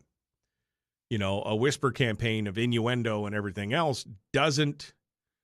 I mean, that doesn't stop it. And I would be probably a lot more concerned if most of these complaints that they talked about actually came out of Eastman's district. I think he's got a very good support. I think he's got a very good following amongst his own constituency. And so people from outside in Anchorage and other areas can throw all the things that they want. But if that's what the constituents want, then I think that's what they're going to get. So we'll see. But I don't expect this to to come of much of anything at this point. That's just my hot take on it. But we'll see. We'll see where it goes from here. All right, we got one line on hold. We're going to talk to them in just a hot second. His constituents love him, says Jonathan! Exclamation point on YouTube. I'm scrolling through all these comments here. The votes below Sweeney are thrown. Wait a second. Let me read this here. I got to read the whole thing. The votes below Sweeney are thrown out. They are not redistributed. I'm talking about in the next round. The numbers below Sweeney, particularly towards the bottom, are insignificant numbers. Many of those voters may not even vote in the next round, only voted because of familiarity, are not necessarily even likely to vote again, says Kathleen. Well, I mean, you don't really have any statistical proof for that, Kathleen. I would just say the potential is there for them to go ahead and revote, assuming that they do another round of voting. That is my choice. And the thing is again, they have to. This all assumes that the four go to the general, and that those same people who voted in the primary vote in the general. So that's my whole point there. Let me get the name of the caller on the phone lines, and we'll see who it is, and we'll start off from there. Good morning. Who's this? Where are you calling from? Hey, good morning. My name's Lauren. I'm calling from Soldotna. Okay, Lauren, would you please hold the line? Here we are, literally seconds away. Don't go anywhere. We'll be right back to you. All right, Lauren from Soldotna is going to be joining us here in a. Why didn't that change? Dang it! I hate it when that happens. All right, Lauren from Soldotna, please like and share. Like and share. Let's see what you have to say. The Michael Duke Show, common sense, liberty-based, a free-thinking radio. Make sure to hit subscribe and ring the bell on YouTube. Let's do it. Here we go.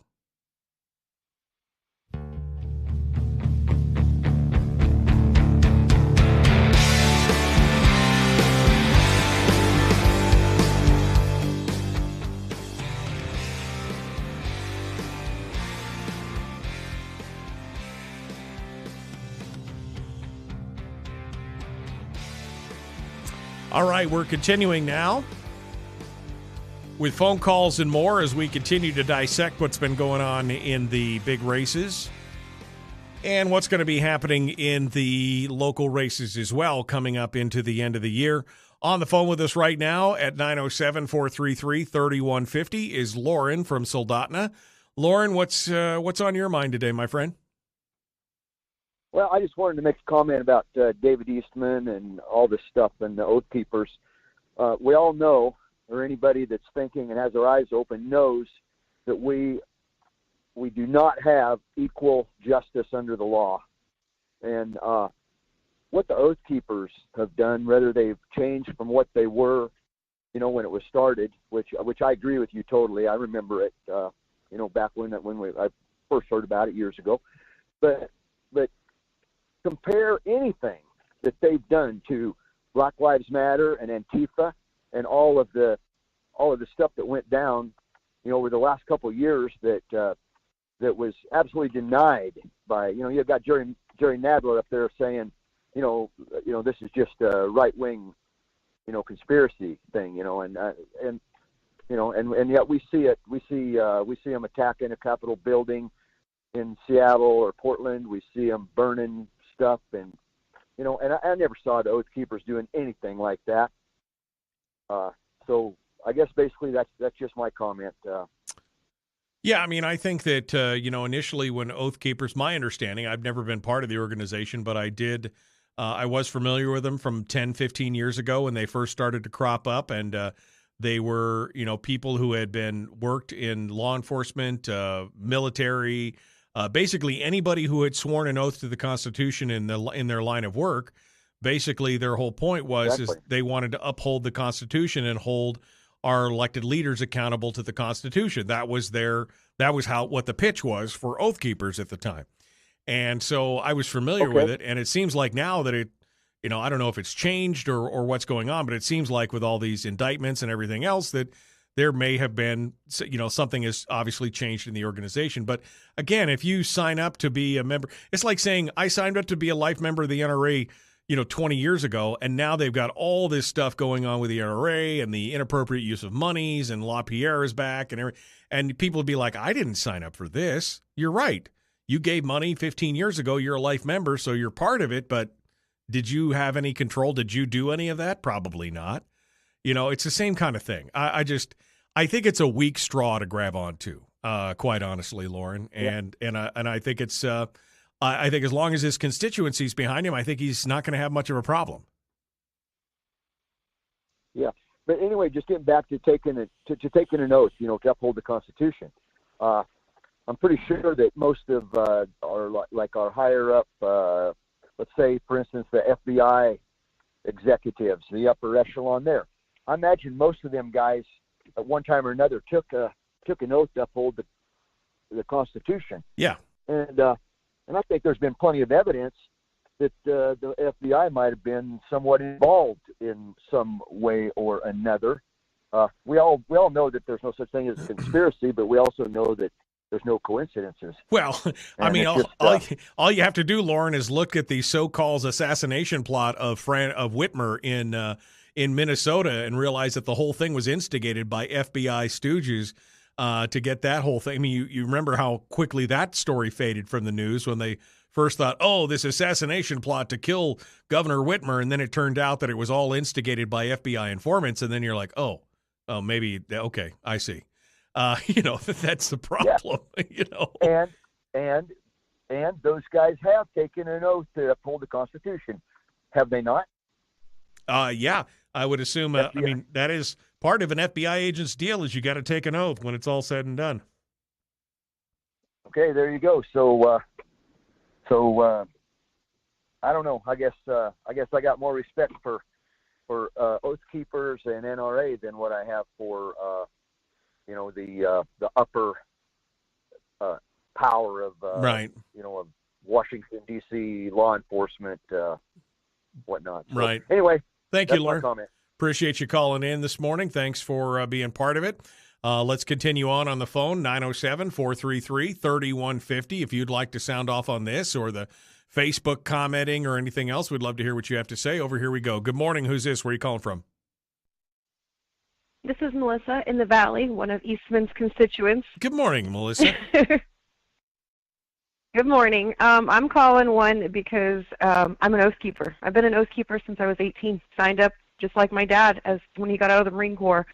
So, as a house mom of Alaska, I can tell you I'm not actively overthrowing the government. Right. Though somebody probably should. I'm not.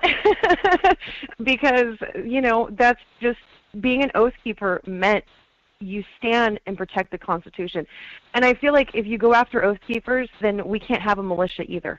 What we have as citizens a right not just to bear arms, but to have a well-regulated militia. And with them taking out the Oath Keepers, what's the next step? My other point is, on January 6th, we lost somebody. Her name was Ashley Babbitt. She was shot and killed by police officers. She wasn't shot and killed by insurrectionists. That was the life lost. And just like the other caller said, we're looking at BLM and Antifa.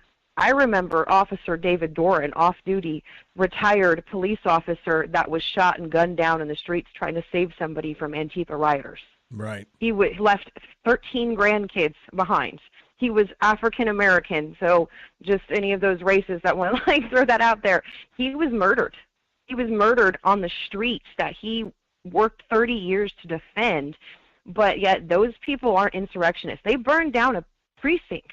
They actually stormed the Capitol building. Well, I think they also tried to stop a vote. Yeah, I think they burned a federal building and a federal courthouse too, didn't they? In Portland or Seattle, one of the two. Yeah, they did. They did, and they took over part of Waukesha and made the little Chaz community. They literally took and occupied 4 city blocks of America under like armed guards and stuff, and there was more crime and murders happening in their little compound than there was outside of the streets. So it's, to me, it's all just which side are you on? Because that's the side that the justice system will be placing the attack on. Because if you're God-fearing, if you're Christian, you're conservative, if you have moral values and you love America, for some reason you're labeled as the enemy. Well, and that's. Do you think that these challenges to Eastman? I mean, does it matter to his constituency? I mean, it may matter to the Division of Elections. They may make a decision on this one way or the other. But I mean, do his constituency, does any of that matter? Do you think? I mean, being part of his area. I don't think so, because in a way they're attacking us as constituents. Every attack on Eastman is an attack on us. We voted for him. We put him there. And so they're literally attacking my family's vote. They're attacking my neighbor's vote. And not only that, if you've been a constituent of Eastman, you've known this has been going on since day one. Eastman won his district overwhelmingly. Like 74% of us voted to put him in office. And they don't like that. They don't like us in the Valley. They punish us. They take away our troopers. They slap us on the wrist every chance they can get because we won't kowtow to them. And, quite frankly, any of our constituents that see them in public, they don't want to see us. They want to hide in Juneau because we will speak our mind. We will stand up for our PFD and our fellow citizens and say, no, enough. And, I'm pretty sure the call to bring tar and feathering back is coming from the Valley. Just saying that. Well, it could possibly be, that's for sure. That sounds like the Valley. I mean, I'm just saying. All right. Well, thank you, Melissa. I appreciate you calling in this morning and sounding off. And, hey, one more thing. Yes. Sarah Reinbold is a wonderful lady. And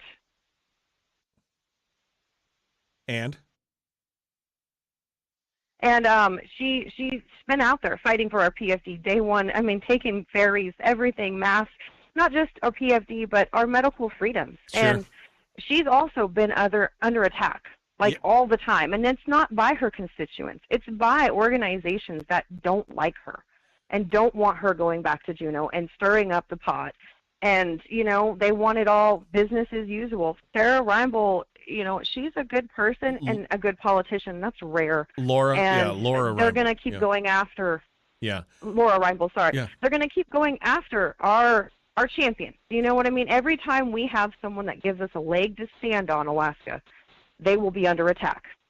They will be under attack, and we need to know that's the left tactics. They have the court system. They have the judges.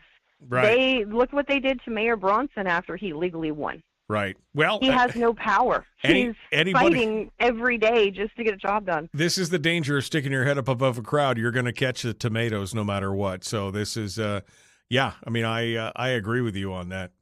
All right. Thank you so much, Melissa, for calling in this morning. I had another line on hold, but they bowed out. So that takes us right to the break anyway. So we'll just take the break and we'll come back and we'll open up the phone lines, keep them open as well as we continue forward. It is The Michael Dukes Show, common sense, liberty-based, free-thinking radio. If you want to get in the queue to have your thoughts be heard, I'd like to hear what you have to say, for or against. You don't have to agree with anybody on this program. You're welcome to call in and disagree. We'd love to have a conversation with you.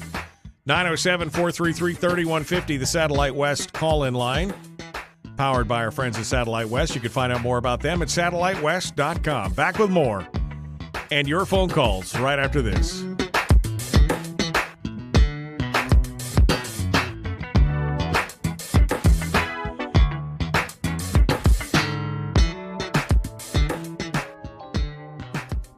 We're broadcasting live through a series of tubes. Allowing all of these entities to provide streaming stuff going on the internet. Well, it's kind of hard to explain. Sorry. Streaming live every weekday morning on Facebook Live and MichaelDukesShow.com. Okay, in the break. All right. We got one line on hold, and so let's get the name and caller's location so that we can get them started. We'll be coming back and talking to them here in a second. Good morning, caller. Who's this? Where are you calling from? Della, and I'm calling. Della, calling from Fairbanks. Della, you will be number one in the queue here, so don't go anywhere. You're going to be first up. Number one with a bullet. Della is number one in Fairbanks. Don Hardwin says, never mind that numerous elected officials in Alaska systemically ignore the Alaska Constitution. Systematically, not systemic. Systematically ignore the Alaska Constitution. I mean, yeah, never mind that. But, it's okay. I hope I'm not the only person who has an issue with politics having sway over our legal system. Our courts should be above politics, says Floyd. I mean, that's kind of the way that it was designed. It's supposed to be above politics. That doesn't necessarily work out quite the way we expected. But we'll see. I mean, that's one of the big pushes for people who are asking for a constitutional convention is for changing the way that we retain and appoint judges in this state. The way that we appoint judges and retain judges in the state is known as the Missouri model, I believe, Missouri model. And we're the only state that still does the Missouri model. Everybody, including Missouri, has decided that that's not a great way to retain and appoint judges. So it's one of the things that we're working on, trying to take politics out of that. Eastman does know the Constitution and the rules of the legislature, says Kathleen. Yeah, and you can be a real thorn in people's side if you actually know the way the rules are supposed to be. Sean says, just like Fast and Furious faded from the news immediately once the truth started to leak. He was talking about when I was talking about Whitmer's assassination attempt, how that immediately left the news when it was discovered that it was a creation of the FBI and some of their people. Fast and Furious the same way. Fast and Furious, for those of you who don't know, was the gun walker scandal where they were walking guns across the border. The ATF was on purpose, purportedly as a way to track down gangs across the border. And, of course, turns out that they just basically walked 2,700 guns across the border and never bothered tracking them beyond that. Had never gotten permission from Mexico to operate in Mexico's territory to try and find it, and instead threw a bunch of law-abiding gun dealers under the bus who had been cooperating with the ATF in doing this sting, and then later got thrown to the wolves because of it. But, yeah, you remember how fast that faded from the news.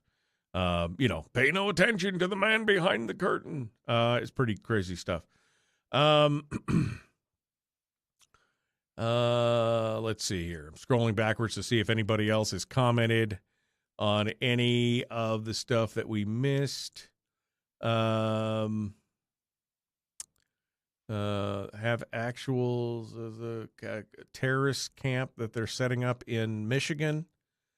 I mean, there's some of the militia camps that were in Michigan that were funded by CARE or Al Qaeda or somebody else. I know there's a lot of stuff happening in Michigan. Weird place, man. Michigan, definitely. Some things happening there that are making you go, what? All right. ATF tried to push banning civilian gun sales on the border over the issue until it came out that it was, in fact, them doing it. And there was never any accountability for any of it. No, I know. And then they used the full force and power of the federal government to penalize the FFLs who had been working with them. I saw an interview one time with one of the gun dealers down there who basically said, we told the ATF we didn't want to do this anymore because we were afraid where these guns were going and nothing was happening. And they said, no, you're doing a great service to your country. You're doing it. And the next thing you know, they get thrown under the bus on it. Yeah. Michigan is where Whitman's from, not Missouri. I didn't say she was from Missouri. I think I said Minnesota. It was Michigan. But, yeah, you're right. Michigan, weird place. All right, let's got another call on hold. Let's get their name real quick before we jump back into the radio. We got a second caller. Good morning. Who's this? Where are you calling from? This is Terry. All right, Terry, you hold the line. You're going to be number 2 in the queue. You're right behind Della. Della's ahead of you, but we'll be to your call here in just a second. We're 60 seconds out right now. 60 seconds out from rejoining the radio. We're going to start with Della, then we'll go on to Terry and go on from there.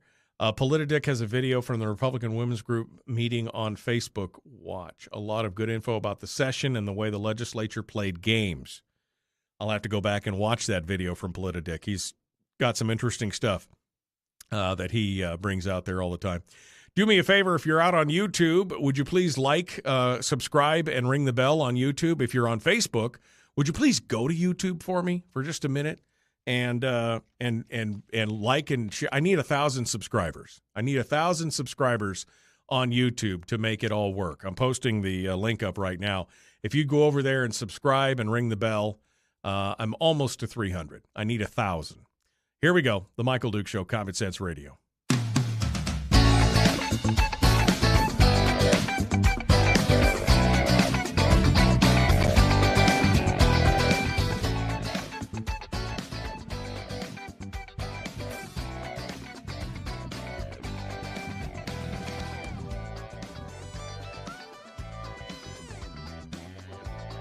All right, one final segment here of the program. We got a couple calls on hold. We're going to start off with them because we promised we would. So let's start off first up in the interior with Della, who's in Fairbanks. Della, what's on your mind this morning? The PFD. The PFD. The All right. PFD is on my mind. It seems like our legislatures they have tunnel vision when dealing with how to get extra financial resources in the state. I mean, the state of Alaska already has a lottery. We have pull tabs, we have bingo halls, all that kind of stuff. I don't understand, if they're looking for more revenue, why don't they bring in why don't they allow casinos? Why don't they allow the Powerball and the Mega Lottery to open up here? Right. Well, it just seems like they're so focused and they have tunnel vision that they're not thinking outside the box. Well, the irony of those kind of situations, Della, is that usually the arguments against things, some kind of gambling concession, whether it's pull tabs or Powerball or bingo or, whatever, lotteries, etc., casinos, is usually from a moral standpoint, that they're worried, first of all, that it's gambling, and secondly, they're worried that it will affect the lowest income earners the worst, because they would have a tendency to get, hooked on gambling or whatever, and that they would be most affected. The irony of that, of course, is that PFD cuts affect those same people in a worse way as it is right now. I don't know how much could be generated out of a Powerball or casinos or lotteries or whatever, but I mean, it would be some money for sure. But the argument is always, you'll hurt the lowest income earners because they'll be the ones that will do it the most, while taking monies from the lowest income earners in the forms of PFD tax. And so I find that kind of crazy. Correct. I mean, like, there are a lot of families, $3,200 for the PFD this year, and families that have 4 children, that's 6 people getting $3,200. That's a nice chunk of change for their could be life family. changing. Yeah, it could be life changing for many families. Income. Yeah, right. Yeah, right. And so taking that away from them, what does that do? Puts them more impoverished. Right. It's just frustrating. It just seems like there's a systemic refusal to think outside the box. Well, again, I often question, Della, I often question whether or not they even really want to fix the problem. Because by not fixing the problem, they leave everything in flux, and it gives them more power to do what they've been doing already, which is taking the PFD and just doing what they want to do anyway. So the question is, do they really want to fix the problem? And I would argue that no. They like the status quo. The system being broken the way it is beneficial to them. Correct. but it's like, why? Why is it beneficial, though? How does it benefit them? Do they get more federal funding? Do they? Oh, well, they're able to direct the monies. They're able to spend the monies on the projects that they want to spend, and they're able to grow the size and scope of government, which is the ultimate goal of many of these people, because only through direct, benevolent government intervention can society move forward. That's the philosophy we're talking about. Sorry, that's how it works. They do. But I don't understand. It would be beneficial. It would be beneficial to research and open up programs to bring in farmers. Why do we not have food security growers in the state of Alaska to sustain Alaskans? Yeah, well, that's a whole nother show. But yeah, we've asked that question many times in the past. And it should be industries. Why? Right. Why are they not entertaining manufacturing companies? Right. Like all of the people up here, like a canning manufacturing, something. There's so many.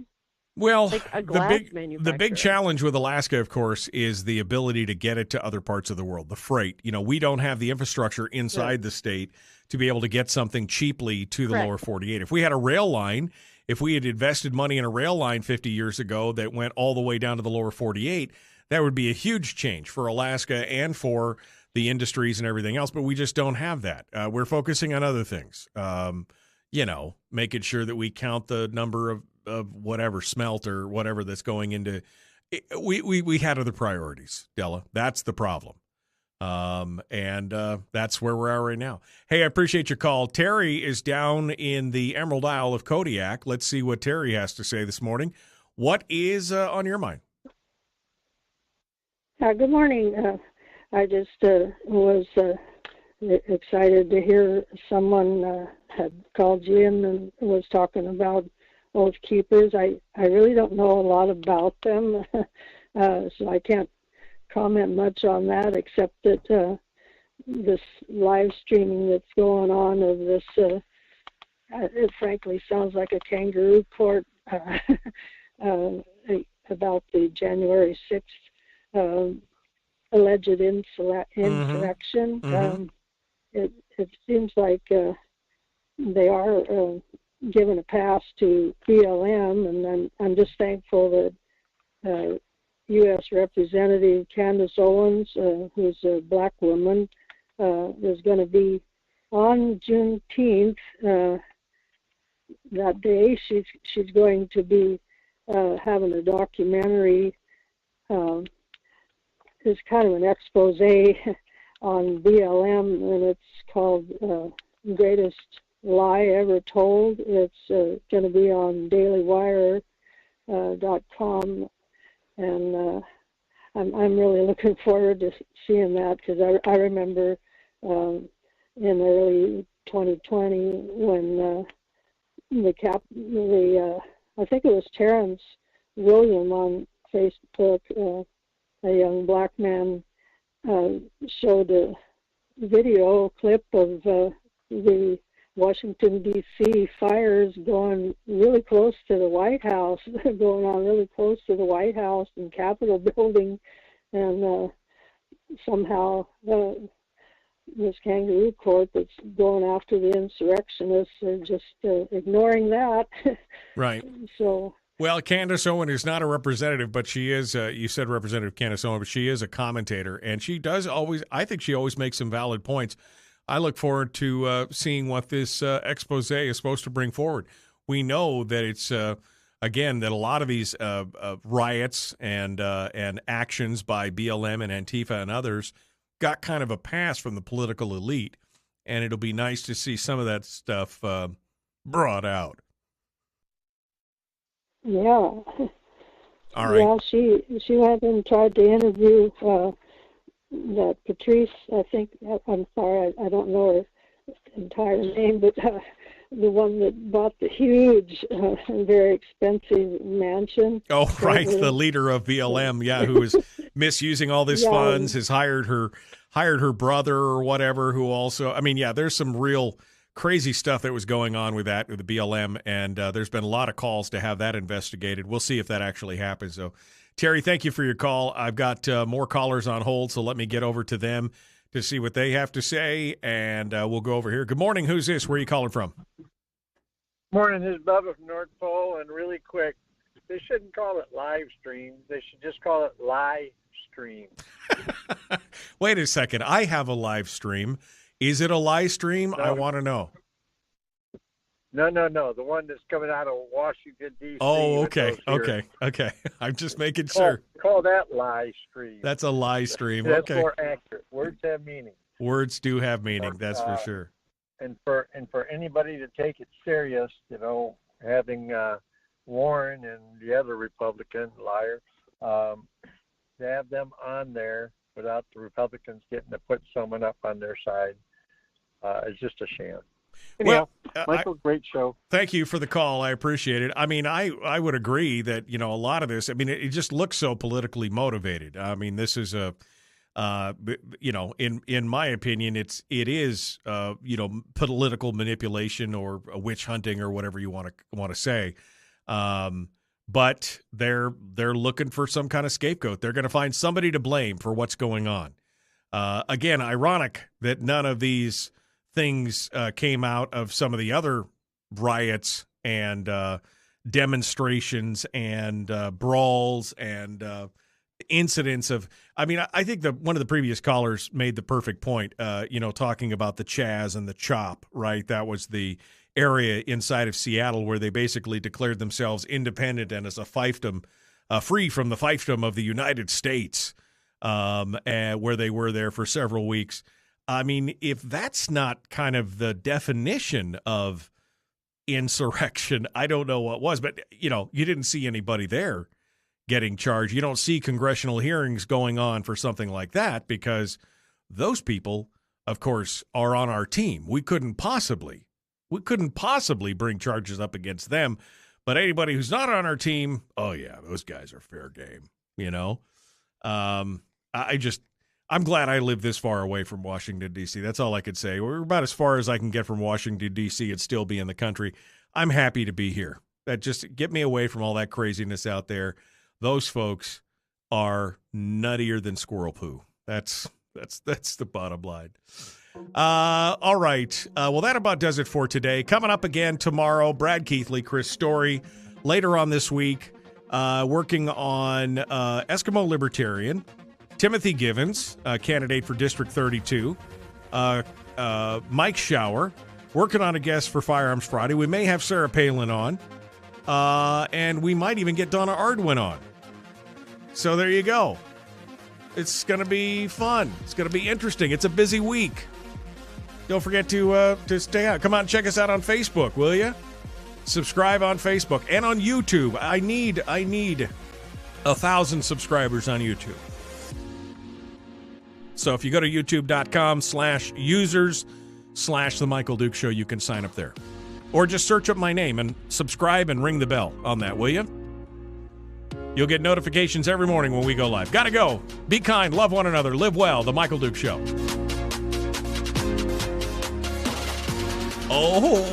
Okay. Well, I got nothing else for the day. I'm pretty much done at this point. I'd love to hear what you guys have to say on any of this stuff. Feel free to drop me a line, me@michaeldukeshow.com. It's right here. That's the email address. If you want to drop me an email, feel free to do so. Send me a message on Facebook. Whatever. It's all good, baby. It's all good. Tomorrow is another day. You are going to have a great Monday. You are going to have a great Monday. I'm telling you right now, I'm speaking it into existence for you. Enjoy yourselves. Come back tomorrow. Let's do it all over again. 6 a.m., The Michael Duke Show. Common sense, liberty-based, free-thinking radio.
We've shed our terrestrial radio skin, and now we are slimy lizard internet people. It's the Michael Duke Show.